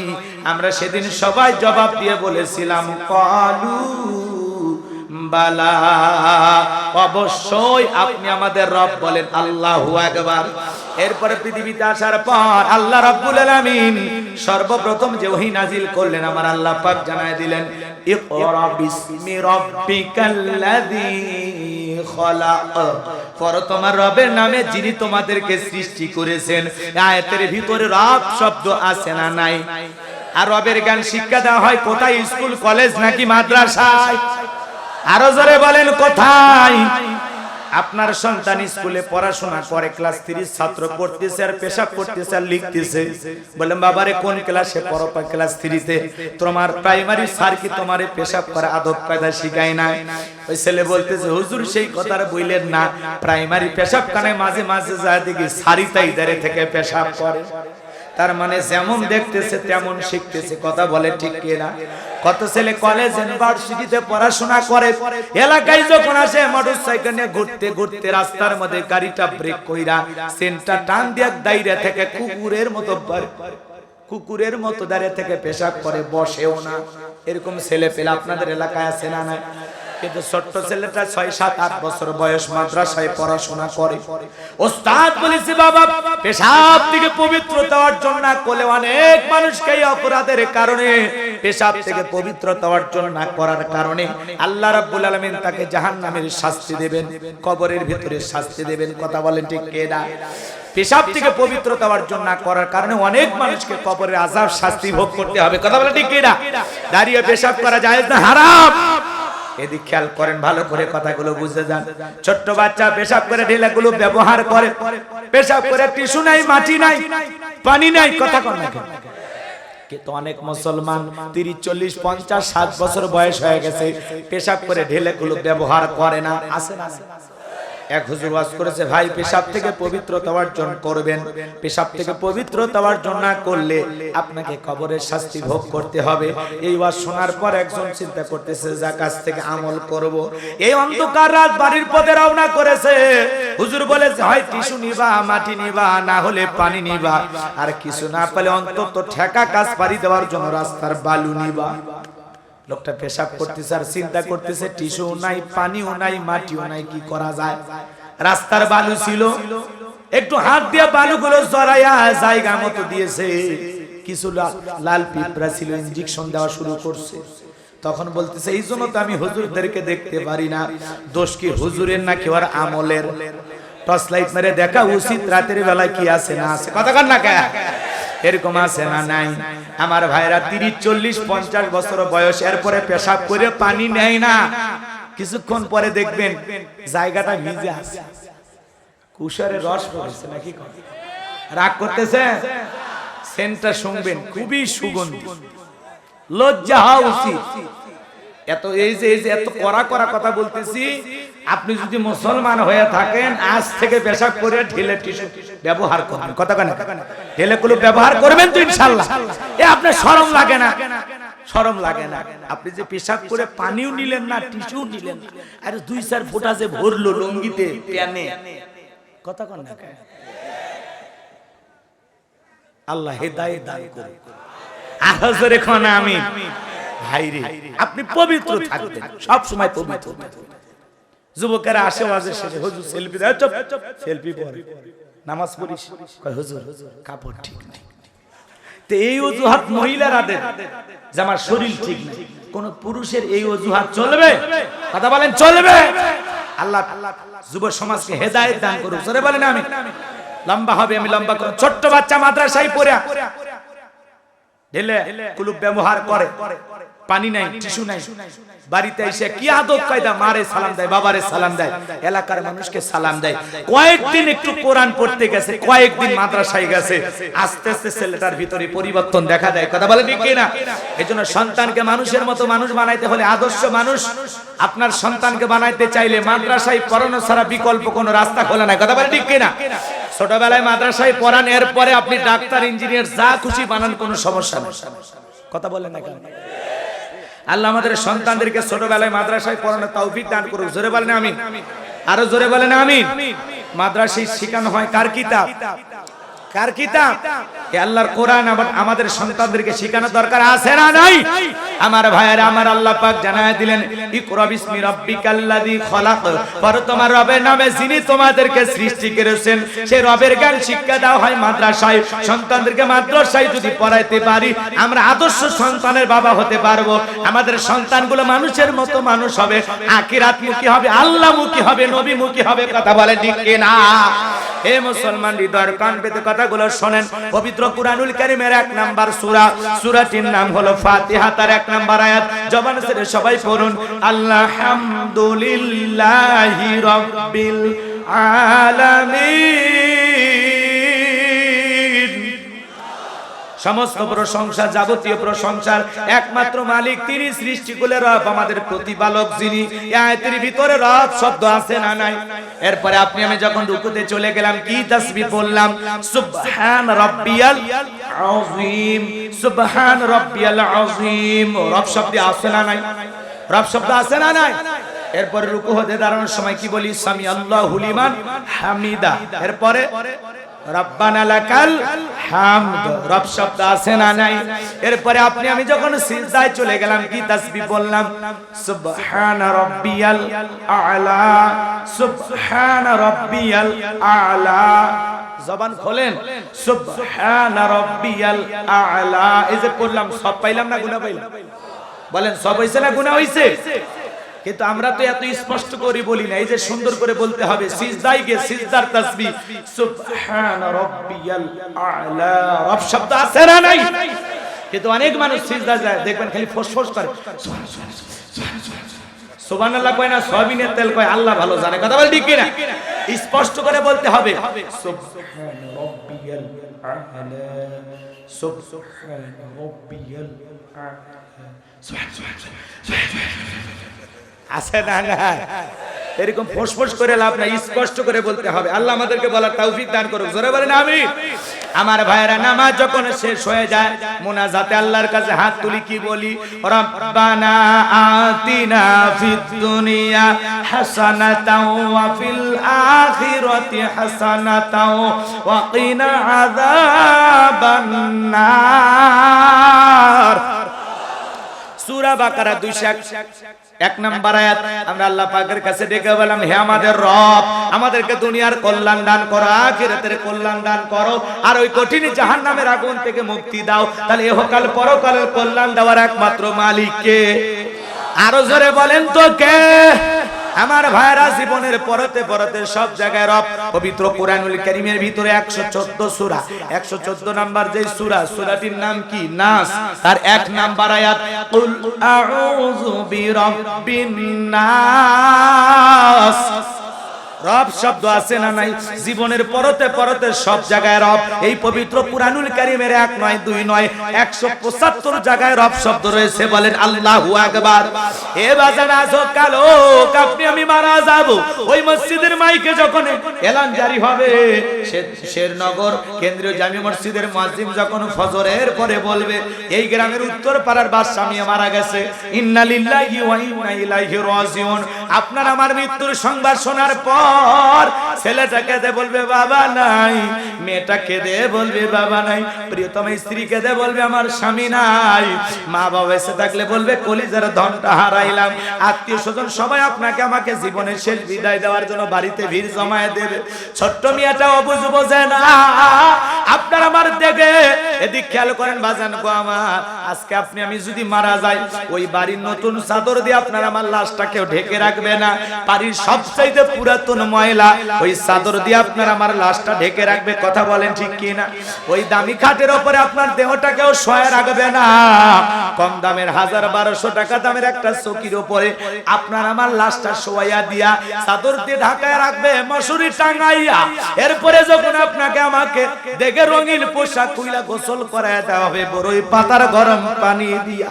সত্য মিয়াটা না বুঝে ডেকে বলে, মা বাবা কতদিন গোসল খানায় গোসল করে, আজকে কেন অন্য মানুষ বাবাকে গোসল করায় দেয়, আমার বাবা কেন কোনো কথা বলে না? ছেলেটা ছোট না বুঝে ডেকে বলে, মা আব্বুকে তো গোসল খানায় গোসল করতে দেখেছি, আজকে কেন বাবা একা একা গোসল করতেছে? মা আমার বাবা কেন নড়ে না, আমার বাবার নিতর দেহ কেন পড়ে আছে? মা ছোট্ট সন্তানগুলো না বুঝে হাউ মাউ করে কাঁদে। আপনি আমি যেদিন মারা যাব, এই দেখে রঙের পোশাক খুইলা বড়ই পাতার গরম পানি দিয়া গোসলটা করাইয়া, সাদা কাপড়ের মধ্যে মোড়াইয়া, চকলেটের মতো মোড়াইয়া, ওই মসজিদের খাটিয়াতে তুইলা 4 জন বরযাত্রী ধইরা এবার জন 1 পা 2 পা করে কবরস্থান পর্যন্ত হেঁটে যাবে। 3 জন মানুষ কবরে নামার পর আপনার আমার লাশটা কবরের ভিতরে রেখে দেবে।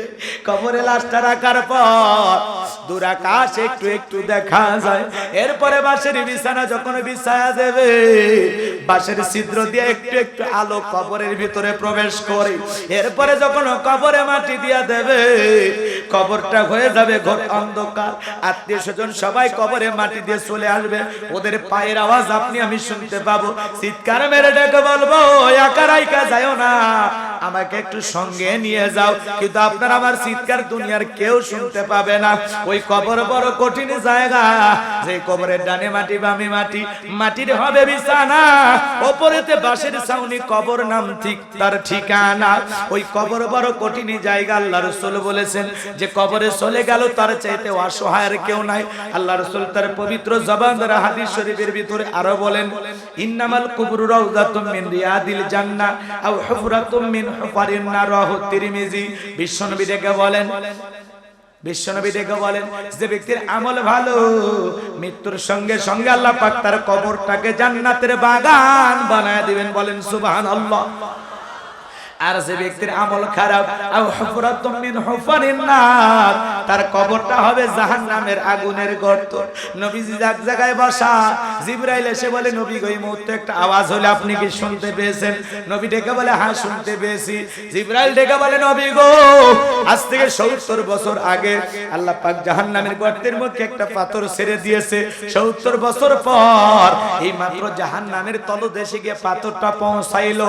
এ মুসলমান সিরাজগঞ্জের আল্লাহর গোলামেরা, আল্লাহ না করুক, আল্লাহ না করুক, আপনার আমার অপরাধের কারণে আসমান জমিনের মালিক বেজার হইয়া একবার যদি ওই জাহান্নামের গর্তের মুখে ফেলে দেয়, আপনার আমার বাঁচার কিন্তু কোনো উপায় নাই।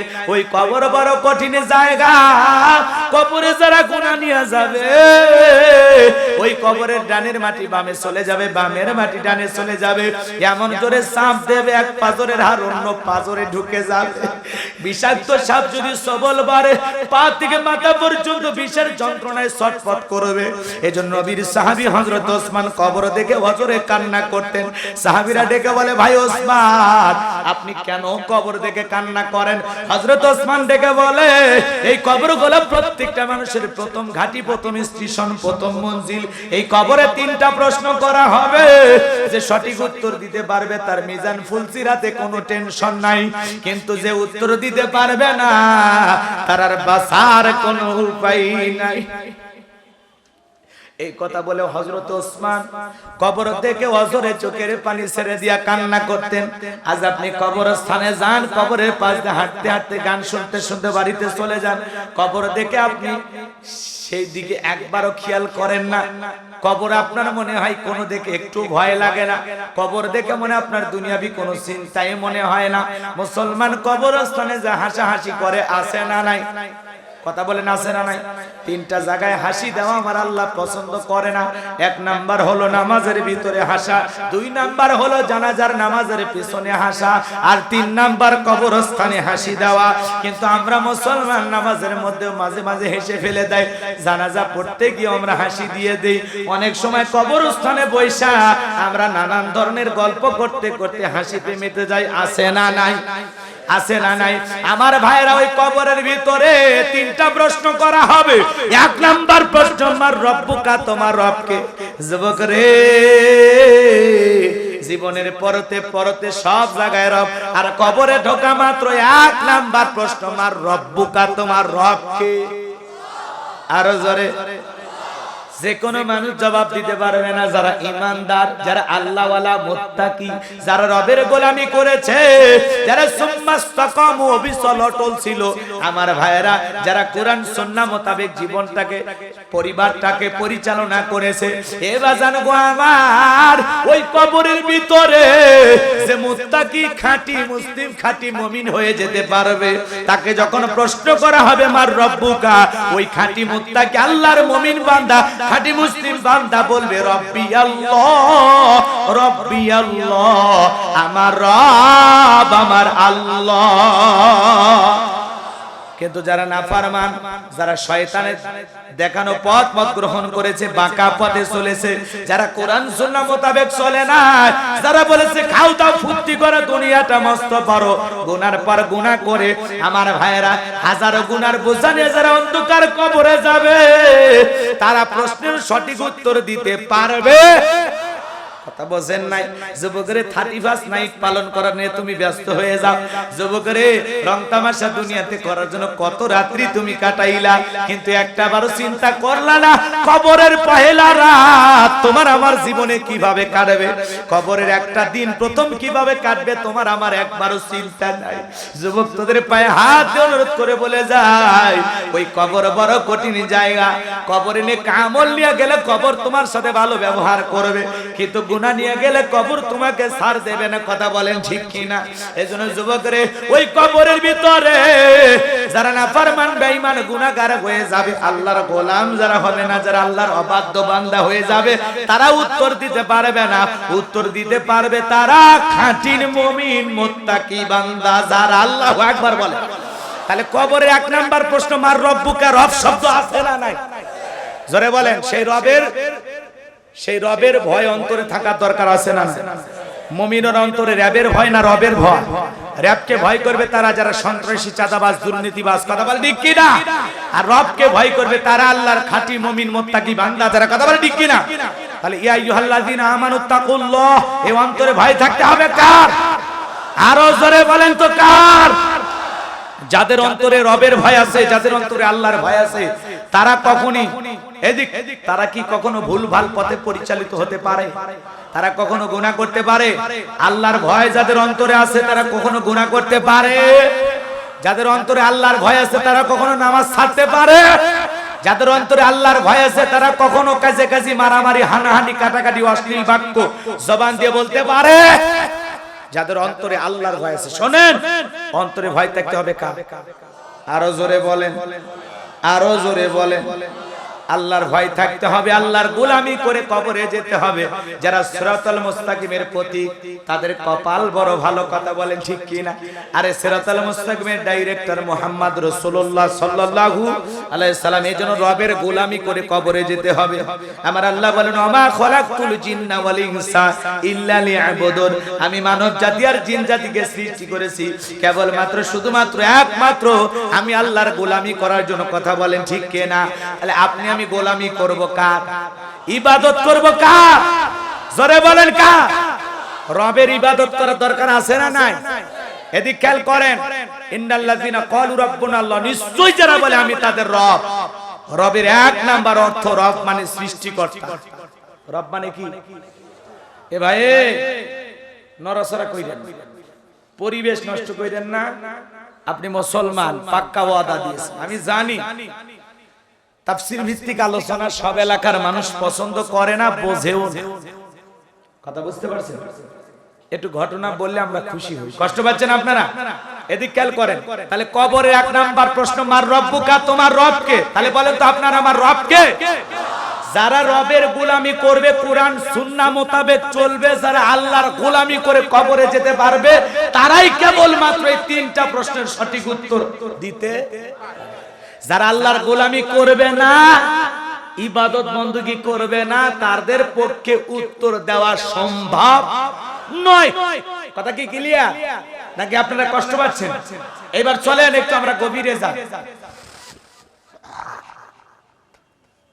ইন্নাল্লাযিনা ক্বালু রাব্বুনা আল্লাহ, নিশ্চয়ই যারা বলে আমি তাদের রব, আমাদের রব আল্লাহ, আমার রব, এই রবই আমার। একটা সঙ্গীত শুনছেন না? সারা জীবন শুনেছেন। তো ওই সঙ্গীতের ভিতরে কিন্তু অনেক গুরুত্বপূর্ণ কথা বলা হচ্ছে। আল্লাহ আমার রব, এই রবি আমার সব, দমে দমে তনু মনে তারি অনুভব। আল্লাহ আমার রব, এই রবি আমার সব, তোমার দুনিয়াতে আমি যেদিকে তাকাই, অথই নিয়ামতে ডুবে আসি যে সবাই। তোমার দুনিয়াতে আমি যেদিকে তাকাই, অথই নিয়ামতে ডুবে আসি যে সবাই। পাকপাখালির মুখে শুনি তাসবিহ কল রব, তাসবিহ কল রব। আল্লাহ আমার রব, এই রবি আমার সব। জোরে বলেন মারহাবা। আল্লাহর গোলামি করে কবরে যেতে হবে, রবের গোলামি করে কবরে যেতে হবে। কথা ক্লিয়ার? ইন্নাল্লাযীনা ক্বালু রাব্বুনা আল্লাহ, নিশ্চয় যারা বলে আমি তাদের রব, আমাদের রব। কিন্তু এই পৃথিবীর জমিন আল্লাহ যখন জিরো থেকে হিরো বানায়, একটু পাওয়ার রাজত্ব ক্ষমতা দেয়, এক ধরনের মানুষ তারা আল্লাহকেই ভুলে যায়। ওরা বলে মুই কি হনুরে, কথা কয় না কে, রাগ করতেছেন? এরকম একজন জালেম পৃথিবীতে এসেছিল, নাম হলো কাবুস। বলখিয়া বলা হয়, কিপ্তিদের তরফ থেকে নাম ছিল আলাদা স্পেশাল রামশিস। আর মিশরের বাদশাহ হওয়ার পর উপাধি নাম ছিল ফিরাউন। এবার শোনেন, এই ফিরাউন বলেছিল আনা রব্বুকুমুল আলা, আমি বড় খোদা, আমি বড় প্রভু। নাউজুবিল্লাহ বলেন, আরো জোরে বলেন নাউজুবিল্লাহ। এই ফিরাউন ছিল ভবঘুরে যুবক, এলাকার ছেঁচড়া চোর। বোঝেন ছেঁচড়া চোর? বোঝেন যারা মহিলাদের থ্রি পিস কাপড় চুরি করে, গরুকে খাওয়াবেন একটা বালতি বা গাবলা বাহিরে আছে, ওইটা চুরি করে, হাঁস মুরগি চুরি করে। এরা হলো কি চোর? ছেঁচড়া চোর। এরকম ছেঁচড়া টাইপের মানুষ ছিল কে? ফিরাউন। শোনেন শোনেন, ওর নাম হলো কাবুস। এই ছেঁচড়া চোর এলাকার ছিল খুবই ভবঘুরে যুবক। এলাকার ভবঘুরে যুবক মানে বোঝেন না, যারা মদ গাঁজা ইয়াবা ফেটজিল খাইয়া গাছত ধাক্কা মেরে কয় ভাইজান সাইড দেয়। বউ যদি দরজা খোলে, অমুকের বাপ তুমি ঢোলকে কয় মা তুই বুঝবি না যে একটু বেশি পরিমাণে মাল খাসি। এরকম ইয়াবা খোর, গাঁজা খোর, মদ খোর আছে না নাই?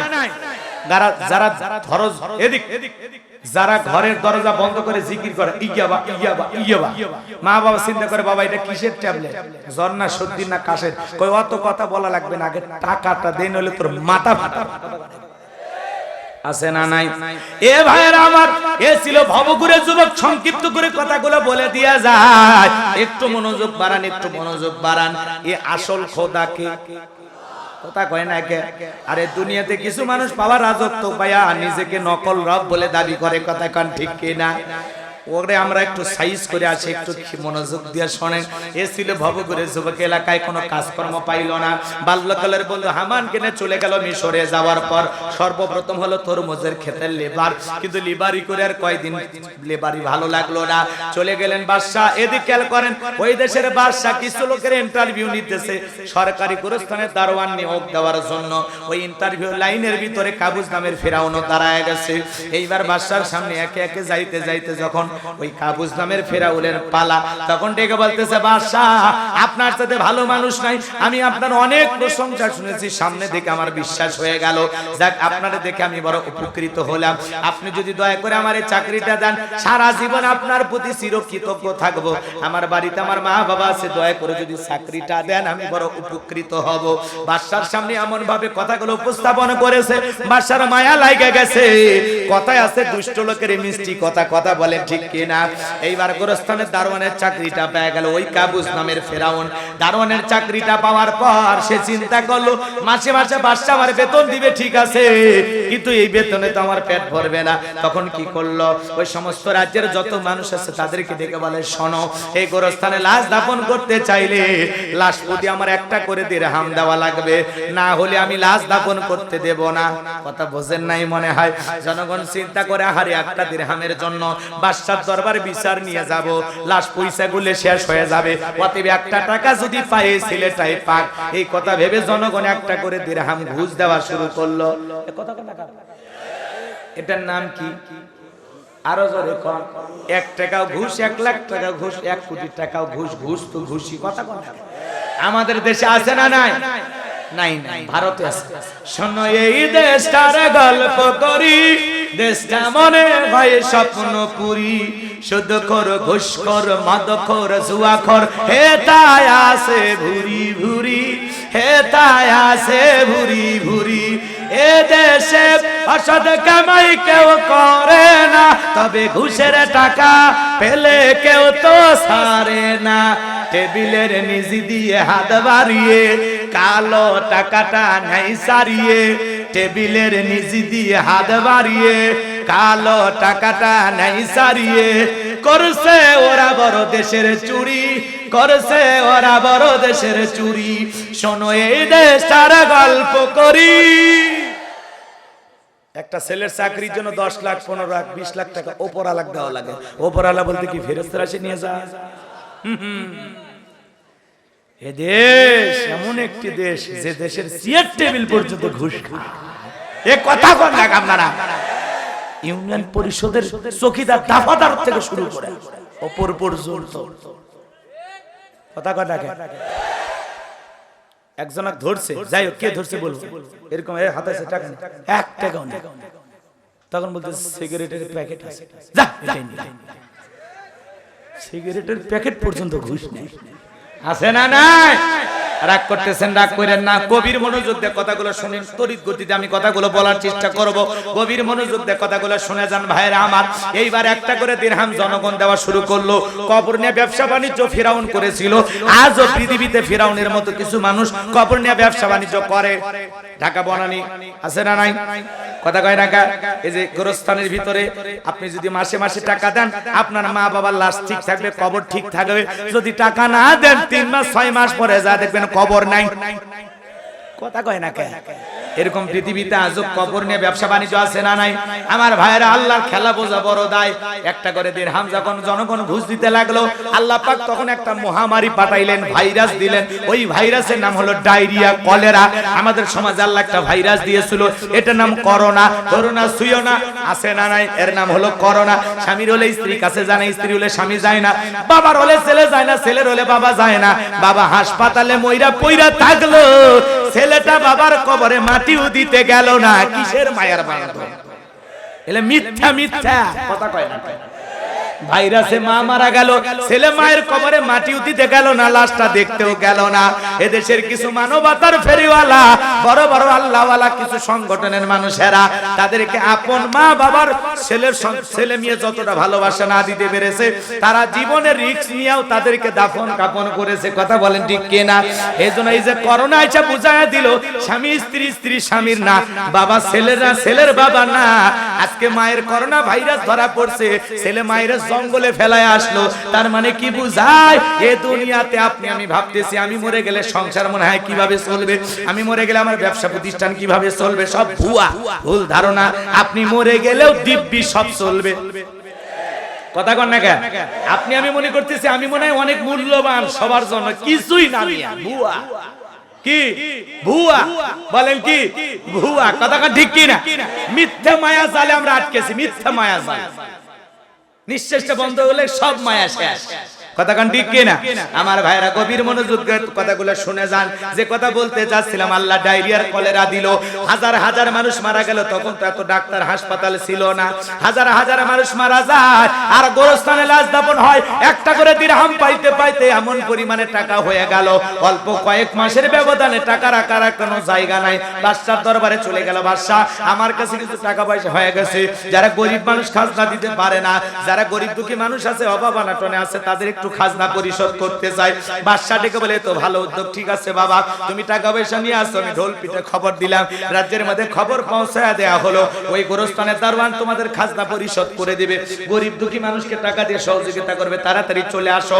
হাজার হাজার মানুষ চতুর্দিক দিয়ে লাইন দিয়েছে, আর গোরস্থানের দারওয়ান সেই ঘুষ খাওয়া টাকাগুলো জনগণকে দেওয়া শুরু করলো। আর সমস্ত জনগণ এই টাকা পায় আনন্দে আত্মহারা হয়ে ডেকে বলে, আহারে, রাজ্যের বাদশা যদি এই ব্যক্তি না হয়, গোরস্থানের ছেলেটা হইতো, না জানি আমাদের কপাল খুলে যেত। নির্বাচনের আগে একটু জনসেবামূলক কাজ করা দরকার আছে না? আমার এলাকার এক মানুষ নেতা 2 গাড়ি ইট পাড়তেছে কাঁচা রাস্তায়। মানুষ এসে টাকা বলে, বাবা ইট পাড়তেছে, ব্যাপার কি? তুমি তো নেতাও না কিছু না। কই বলে, আপনি সেই কথা বললেন না, আপনার ছেলে মেয়ে স্কুলে যায়, এই কাঁচা রাস্তা বৃষ্টি হইলে কাদা হয়ে যায়, ছেলে মেয়ে হাঁটতে পারে না, আপনারা হাটে বাজারে যাইতে পারেন না। আপনাদের কথা মনে হলে রাতে আমার ঘুম আসে না। আপাতত কাঁচা রাস্তা ইট পাড়িয়ে দিয়ে গেলাম, আর ভবিষ্যতে আমি যদি আপনাদের কাছে দোয়া নিতে আসি, একবার যদি আমার মার্কায় সিল মারা এলাকার নেতা বানা দিতে পারে, আমার 1 নাম্বার টার্গেট কাঁচা রাস্তা পাকা করে দেব। এই চাপাবাজি মারা একবার যদি জনগণ সমর্থন দেয়, দেখবেন মার্কা থাকবে যে কয়দিন, নেতার আনাগোনা সে কয়দিন। নির্বাচনের আগে মাথায় টুপি, মুখে দাড়ি, গায়ে লম্বা পাঞ্জাবি, দেখে মনে হয় আসমান থেকে জিবরাইলের খালু। নির্বাচনের আগে হিরো আলম পর্যন্ত হুজুর নিয়ে যা দোয়া করতেছে, কথা কয় না কে? হুজুর নিয়ে দোয়া করতেছে, আল্লাহ আমারে তুমি বিজয় লাভ করো। হিরো আলম বলতেছে, 1 তারিখ সারাদিন একতারা মার্কায় ভোট দিন, কথা কয় না গা? হাই রে ভাই, কারে নিয়ে কি কথা বলবেন? একটা ভাইরাল মানুষ সারা দেশের মধ্যে, বাংলাদেশের কোন এমপি নিয়ে তো আলোচনা করে না। বাপরে বাপ, আমাদের পাতলা হিরো আলমক নিয়ে মানুষ যে কায়দায় আলোচনা করতেছে, কথা কন ঠিক কিনা? ওরে ভাই, আগামী কালকে নির্বাচনে যদি 2টা আসনের একটাতে গুটি লাইগা যায়, তাহলে জাতির মানুষ কিছু একটা পাবে, কথা কয় না কে? এই সমাজে আরো কত কিছু দেখতে হবে বাজান, একটু অপেক্ষা করেন, অপেক্ষা করেন। হিরো আলম বলতেছে 2টাতে রিস্ক নিয়েছি, সামনের বারে 3টা আসনে রিস্ক নেব। আমি তো চাই পুরো বাংলাদেশেই তুমি রিস্ক নাও, তারপরে যদি দেশ একটা পুরুষ প্রধানমন্ত্রী পায়, কথা কন না কে? রাগ করতেছেন? হ্যাঁ, যে কায়দায় এগিয়ে যাচ্ছে, না জানি কবে একটা দল গঠন করে প্রধানমন্ত্রী নির্বাচন করে, বলাও যায় না। কথা কি বুঝতে পারতেছেন? রাগ করেন না, মন খারাপ করে না বাজান, বিরক্ত হয়েন না, বিরক্ত হয়েন না। মানুষের ভাগ্যে কখন কি হয় আমরা কেউ জানি। আজকে সমাজে কত কিছু দেখতে হবে, যোগ্য মানুষের লাফালাফি নাই, আজকে অযোগ্য মানুষেরা সামনের দিকে লাফালাফি করতেছে, কথা কোন ঠিক কিনা? কারণ যোগ্য লোকেরা ভিতরে গর্তের ভিতর ঢুকছে। কোন জায়গায়? কোন জায়গায়? যোগ্য লোকেরা দায়িত্ব পালন করতেছেন, তখন কি হবে সমাজে? সমাজের অবস্থা তো অন্য মানুষেরাই ধরবে, কথা বলে ঠিক কিনা? যাই হোক, হিরো আলমের কথা বলছি যে আপনার মন খারাপ করেছেন। যুবকেরা আবার হিরো আলমের ভক্ত আছে না? যুবকেরা রাগ করতেছেন মনে হয়। ও গান না পারলে ও শিল্পী, ও অভিনয় না জানলেও হিরো। নির্বাচনে পাস করুক আর না করুক, তারপরে এমপি নেতা, সারা দেশের মিডিয়া এখন তার দিকে, কথা কয় না কে? ও কেমনে ভাত খাইতেছে তার ভিডিও, কোন মহিলার কাছে কেমনে ভোট চাই তার ভিডিও। আগামীকাল সকালবেলা দেখবেন বাংলাদেশের যত চ্যানেল আছে সবার বাড়িতে যাবো যে ভাই খবর কি, আপডেট দেন, কথা কয় না কে? রাগ করতেছেন মনে হয়। রাগ করবেন না, তাহলে মার্কা থাকবে যে কয়দিন নেতার আনা গোনা সে কয়দিন, কথা বোঝেন নাই? এমন কায়দায় টুপিদারি নিয়ে হাজির হয় মনে হয় আসমান থেকে আল্লাহর ফেরেশতা নাজিল হয়েছে, কথা কোন ঠিক কিনা? এরপরে মার্কাতে সিল মারা শেষ, নেতারা সোনার বাংলাদেশ এলাকায় আর ঘুম পারে না, ঢাকা শহরে বান্ধবী নিয়ে ঘুম পারে, কথা কোন ঠিক কিনা? মন খারাপ করবেন না, কষ্ট মনে নেবেন না, আমরা মুসলমান, আমরাও কম খারাপ না। ওই 1.5 টাকার বিরিয়ানি 3 টাকার চা খায়, কি স্লোগান! বল্টু ভাইয়ের চরিত্র ফুলের মতো পবিত্র, নামাজ পড়ে 1 ওয়াক্ত, গাঁজা খাই 5 ওয়াক্ত, ঘুমসুরিতে পাকা ভক্ত, শয়তানের 1 নাম্বার ভক্ত, হুজুরদের জন্য খুবই শক্ত, সুশা খাই গরিবের রক্ত, কথা বলেন ঠিক কিনা?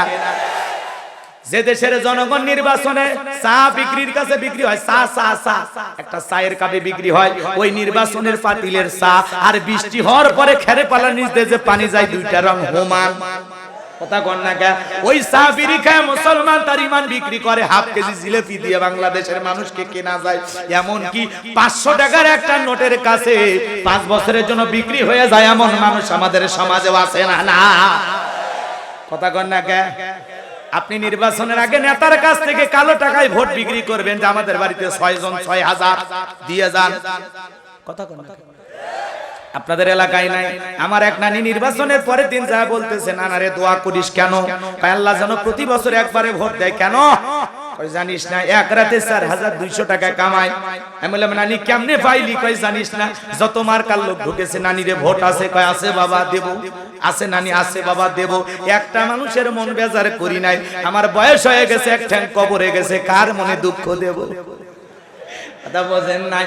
আমার ভাইয়ের রাগ কইরেন না, যে দেশের জনগণ নির্বাচনের আগে রাত্রিতে নেতার কাছ থেকে 500,000 টাকার বিনিময়ে 5 বছরের জন্য তার পবিত্র আমানতটা বিক্রি করে, আপনি যদি এখন আল্লাহর কাছে দোয়া করে বলেন আল্লাহ উমরের মতো নেতা পাঠাও, অবস্থাটা হইছে উল্টা। আল্লাহর এক পাগল বান্দা তেঁতুল গাছের নিচে হাত তুলে দোয়া করে, বলে আল্লাহ এই তেঁতুল গাছের আশায় ফজলি আম দে, রংপুরের হাড়িভাঙ্গা দে, আর লম্বা লম্বা আমরুপালি মিষ্টি আমটা দে। আল্লাহ বলে পাগল রে, চোখটা খুইলা দেখ কোন গাছের নিচে দোয়া ধরেছিস। তেঁতুল গাছের নিচে আম চাবার দোয়া করলে যেমন হবে না, তেঁতুল গাছের নিচে আম চাইলে যেমন আল্লাহ দেবে না।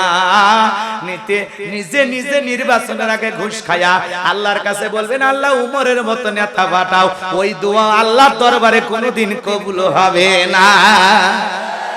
কথা বোঝেন নাই মনে হয়? যেদিন আপনি আমি ভালো হতে পারবো তখন সমাজও ভালো হবে। আপনি 500 টাকা খায় কি লাভ রে ভাই? যোগ্য মানুষ, ভালো মানুষ, তাদেরকে সমাজের অভিভাবক বানাইতে হবে। কথা বলি ঠিক কিনা? ভালো করে বোঝেন, ভালো করে বোঝেন। গাছের গোড়া ঠিক, মাথা ঠিক, জনগণ ঠিক, সমাজের নেতাও ঠিক। যতদিন পর্যন্ত আপনি আমি ভালো না হতে পারবো ততদিন এই সমাজে এই জিনিসগুলোই দেখতে হবে। কথা বলেন ঠিক কিনা? এজন্য আল্লাহর রাস্তে নির্বাচনের আগে কোন নেতার কাছ থেকে কোনো কিছু খাবেন না। কি লাভ? বলবেন ভাই আপনি আমাদের নেতা হবেন, কোনো সমস্যা নাই, আমরা শেরনগরের মানুষ আপনাকে এক চান্সে ভোট দেব। আমাদের দুইটা দাবি, এক নাম্বার হলো আল্লাহ যদি আপনাকে নির্বাচিত করে আমাদের মসজিদে আপনি কিছু দেবেন। দুই নাম্বার আমাদের রাস্তার এই সমস্যা, আল্লাহ যদি আপনার নেতা বানায় এটা করবেন। আমাদের চা বিড়ি পান সিগারেট কোনো কিছু খাওয়ানো লাগবে না, আপনার মার্কা দেখিয়া ভোট দেব হাসিয়া। কথা কন না কার রাগ করতেছেন মনে হয়? 2023 সাল অমুক মার্কারে বিজয়ের কাল আছে না নাই? কি স্লোগান? আমি তো ওগুলার বলবো না, লম্বা সময় লাগবে, আমি লম্বা করতে চাই না, সংক্ষিপ্ত করে কথা বলে গেলাম। আমি যতদিন পর্যন্ত ভালো না হতে পারবো ততদিন আমাদের সমাজের নেতাও ভালো জুটবে। এই কথা কন না কার? আপনি আল্লাহর কাছে হাত তুলে বলেন রব্বানা আতিনা ফিদ দুনিয়া। আল্লাহ বলে তোর মতো সুদ করে